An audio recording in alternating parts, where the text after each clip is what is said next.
warahmatullahi wabarakatuh, dan selamat malam. Yang saya hormati Bapak Kepala Dinas Kesehatan Kota Palu, Bapak Kepala Dinas Pendidikan Kota Palu, Bapak Kepala Dinas Infocom Kota Palu, Direktur Rumah Sakit Umum Gapura Kota Palu, dan Kepala Bagian Humas Kota Palu, serta rekan-rekan media yang saya cintai. Hari ini Rabu tanggal 20 Mei tahun 2020, kami dari Satgas Pemantauan dan Pencegahan Penyebaran COVID-19 Kota Palu akan merilis updating data pemantauan COVID-19 Kota Palu. Yang pertama,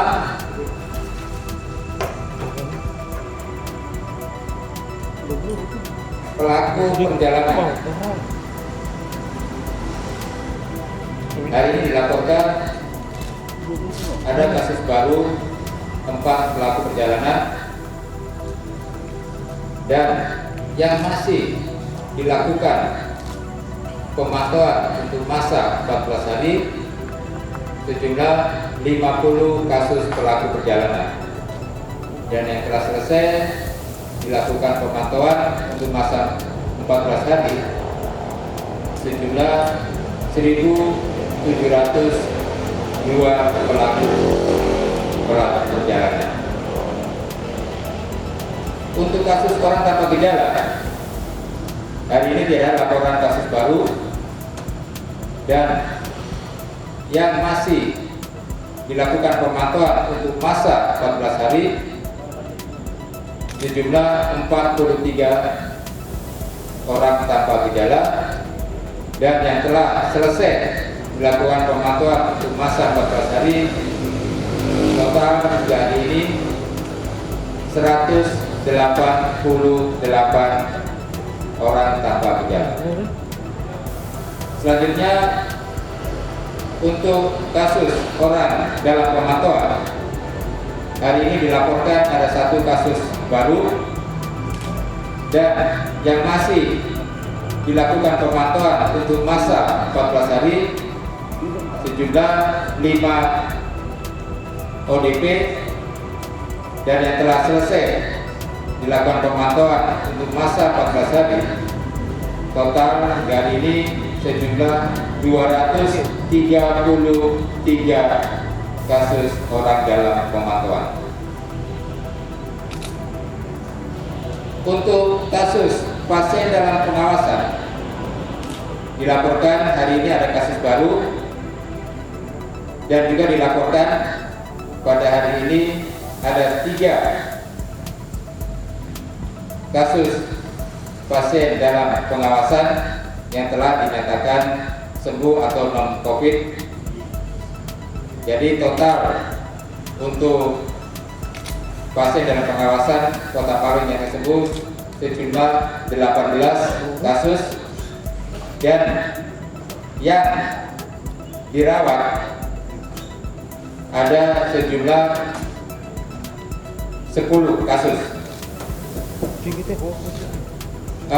Tambahan bahwa untuk 10 kasus ini 2 kasus nyatakan besok dan nyatakan sembuh, dan ada 4 kasus PDP yang dirawat di Rumah Sakit Gapura, 2 kasus yang dirawat di Rumah Sakit Madani, dan 2 kasus yang dirawat di Rumah Sakit Undata. Untuk kasus terkonfirmasi positif 19 Kota Palu, hari ini tidak ada laporan kasus baru,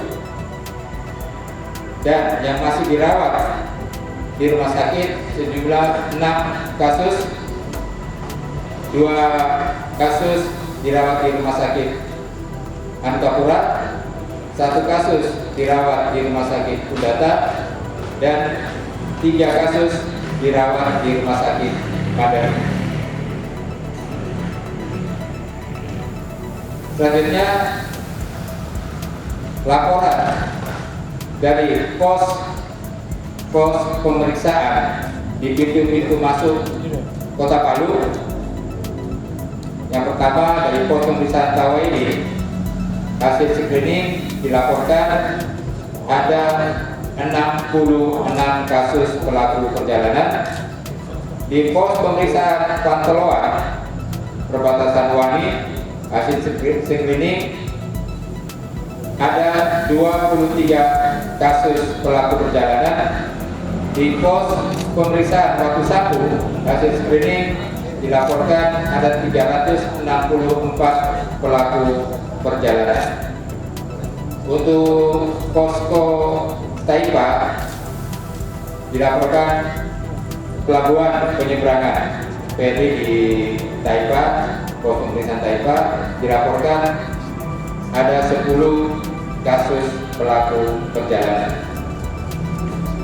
Informasi untuk pondok perawatan UTG dan UDP Kota Palu di Asrama Haji hari ini yang dirawat di pondok perawatan UTG dan UDP Kota Palu sejumlah 15 kasus. Demikian informasi updating data pemantauan COVID-19 Kota Palu. Untuk hari ini di dalam kemarin masuk untuk beras sekitar ke Kota Palu 15 ton lebih.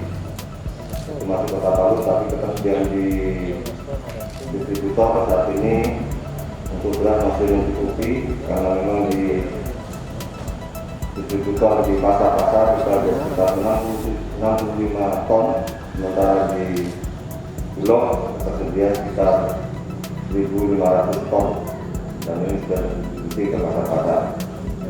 Selain itu juga gula untuk saat ini tersedia sekitar 129 ton 550 kg. Jadi masih cukup banyak dan harga untuk gula sekitar 12.500 sampai 15.500 untuk di pengecer-pengecernya. Kemudian yang memang agak kosong saat ini di distributor adalah bawang merah. Bawang merah di 2 pasar besar kosong, tapi insya Allah informasi kami dapatkan besok bawang merah akan masuk ke distributor di pasar Indrek. Saya kira untuk barang-barang ketersediaan barang di pasar-pasar sampai barang insya Allah akan mencukupi. Informasi tambahan bagi untuk pedagang pasar, kami sudah melakukan upaya-upaya untuk supaya tidak terjadi adanya kontak langsung antara pedagang dan konsumen yang menyebabkan penyebaran COVID-19 melalui pasar, termasuk salah satunya menyediakan wastafel, cuci tangan, kemudian penyemprotan secara berkala di pasar-pasar, kemudian tentang protokol, sosialisasi protokol pencegahan COVID.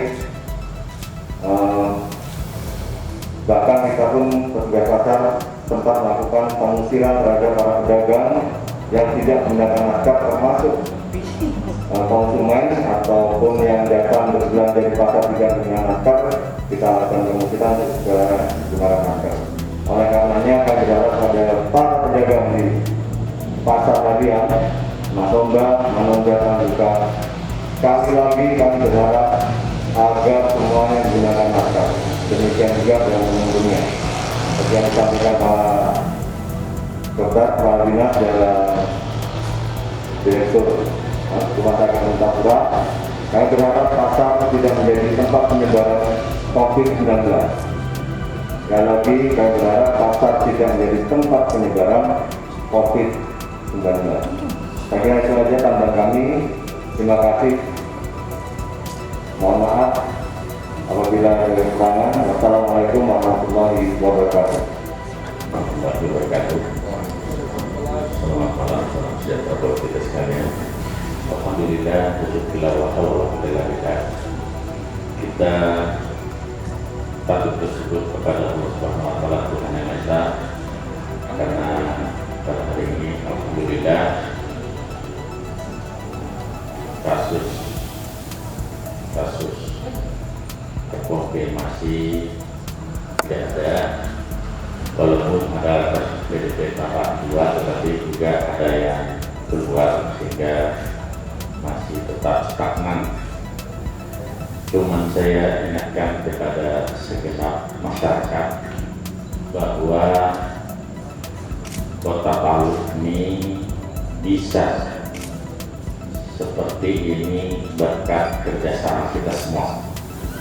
Jadi saya ucapkan terima kasih banyak kepada khususnya pertama kepada seluruh relawan yang telah bekerja di pos-pos perbatasan yang telah men-screening pelaku perjalanan ini sampai sekitar dari Maret sampai sekarang ini sekitar 18.000 lebih pelaku perjalanan, dan yang melewati 14 hari ini baru setengah dari 18.000 itu sekitar 19.000 lebih ini masih tergolong dalam pelaku perjalanan. Cuma pelaku perjalanan ini kalau misalnya ada timbul gejala, itulah yang kita sebut dengan ODP. Sehingga Bapak Ibu sekalian, segenap masyarakat, dari 9.000 pelaku perjalanan ini kita belum menganggap ini aman sebelum pelaku perjalanan ini melewati 14 hari.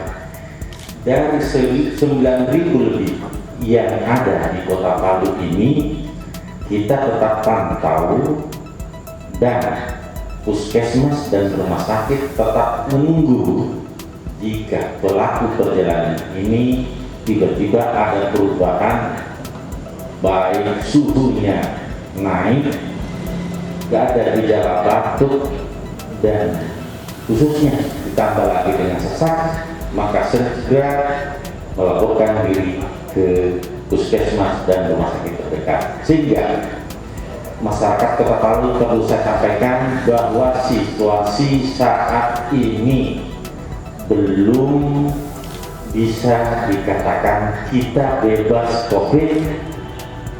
Tetap kita melaksanakan protap-protap yang telah ditetapkan oleh pemerintah, khususnya pemerintah Kota Palu. Banyak dari saudara-saudara kita yang menganggap bahwa Kota Palu ini sudah bebas. Kita bisa beraktivitas seperti biasa, tidak perlu menjaga jarak, tidak perlu memakai masker, tidak perlu cuci tangan. Itu sangat keliru. Inilah yang bisa menyebabkan bom waktu kalau Bapak Ibu sekalian tidak mematuhi protap-protap selama pemerintah tidak menetapkan mencabut darurat bencana COVID-19 ini. Untuk itu -5 Idul Fitri ini saya lihat yang sangat menonjol terabaikan adalah social distancing. Inilah yang perlu disikapi oleh segenap masyarakat Kota Palu. Social distancing ini saya lihat di pasar-pasar perbelanjaan sudah sangat-sangat betul-betul tidak terlaksana. Cuma alhamdulillah saya lihat kesadaran masyarakat untuk memakai masker sudah ada, sehingga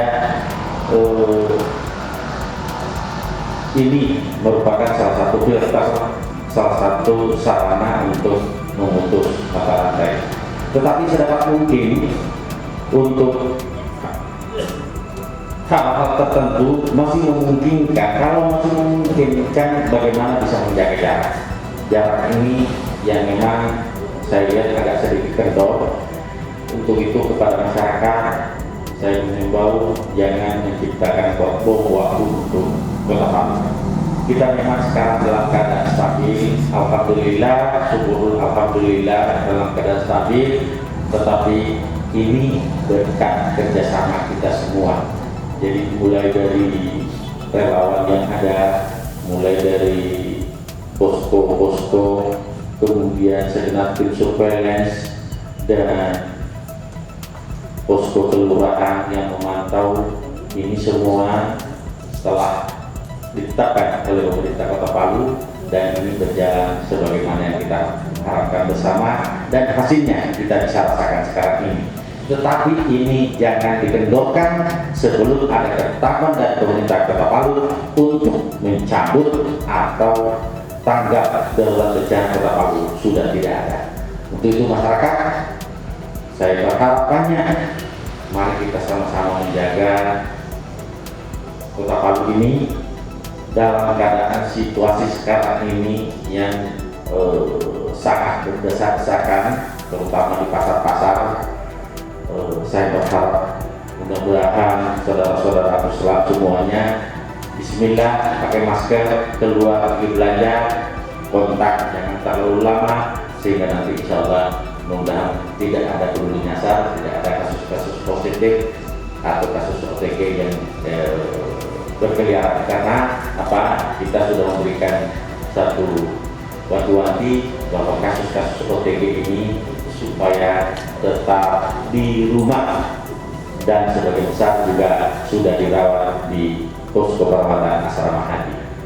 Dengan demikian, bahwa mudah-mudahan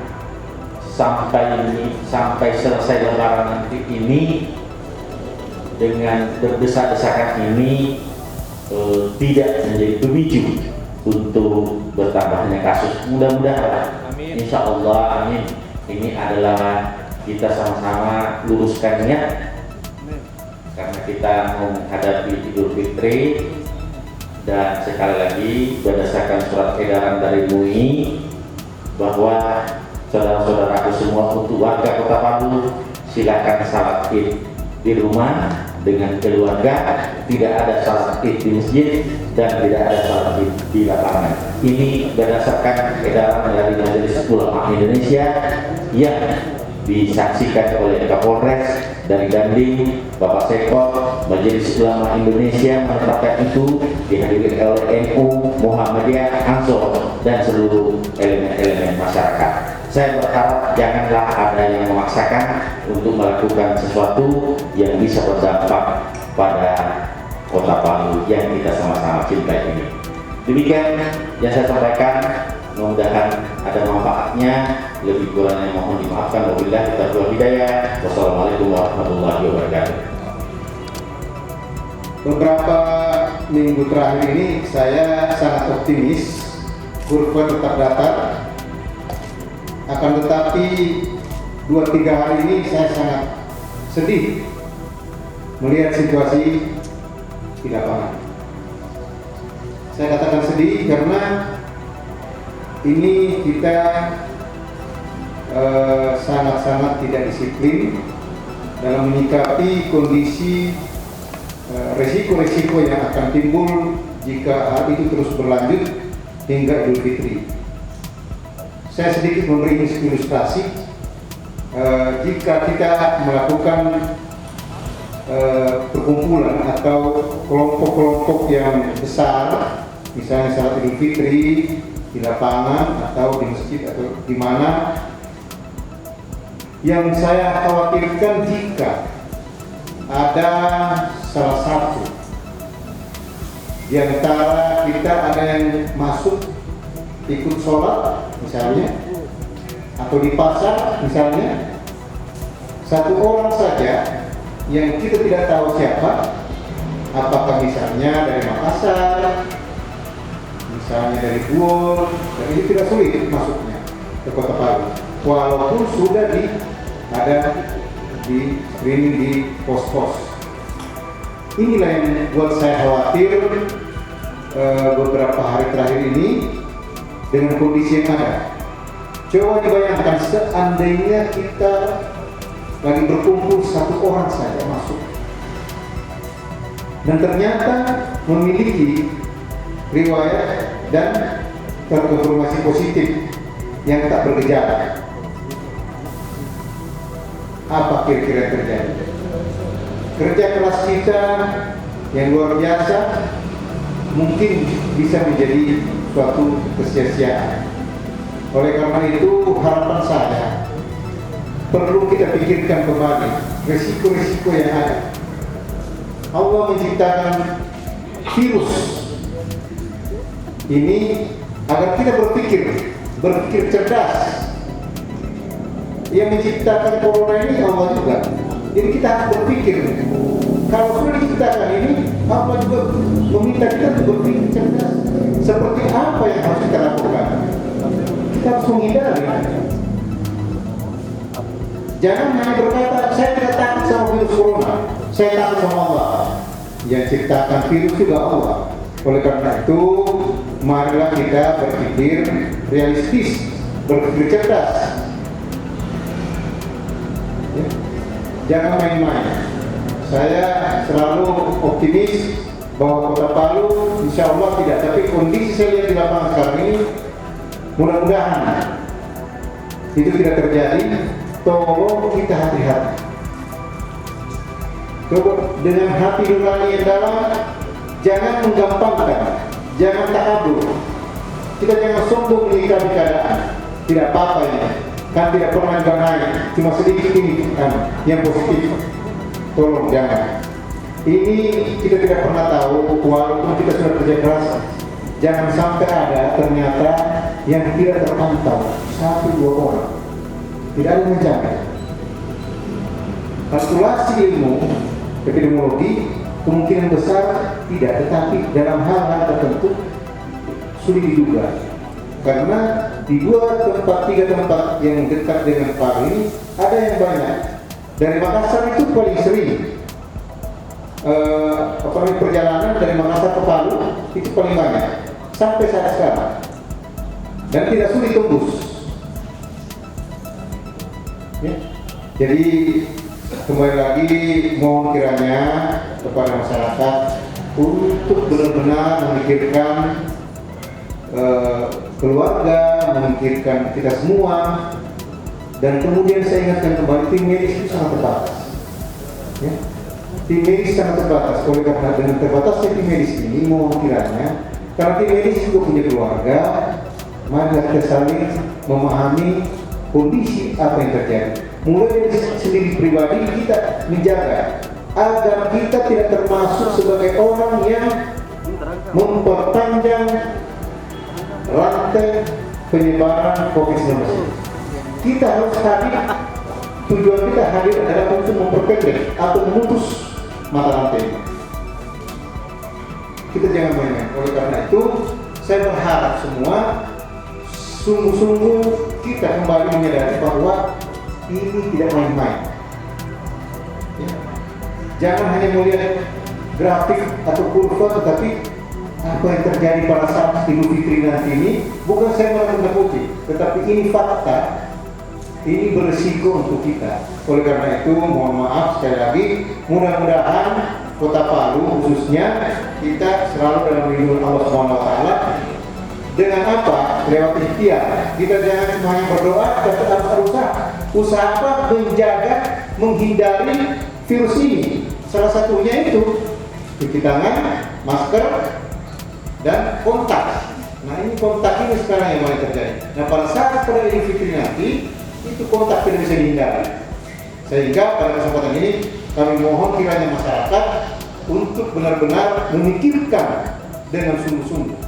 Allah itu maha melihat apa yang sedang terjadi. Jangan pikir Allah tidak tahu kondisi seperti apa. Jadi jangan disamakan kondisi normal dengan tidak normal. Sekarang ini kondisi tidak normal, sehingga kita juga perlakuannya harus juga perlakuan khusus dalam kehidupan kita, yaitu menjaga jarak dan sebagainya. Demikian rilis KBT data pemantauan COVID-19 Kota Palu. Sekali lagi, selanjutnya kami dari Satgas Pencegahan dan Penyebaran COVID-19 Kota Palu mengimbau pada seluruh masyarakat Kota Palu untuk jangan panik, jangan lengah, dan mari bersama-sama bergotong royong kita cegah dan kita lawan COVID-19 Kota Palu.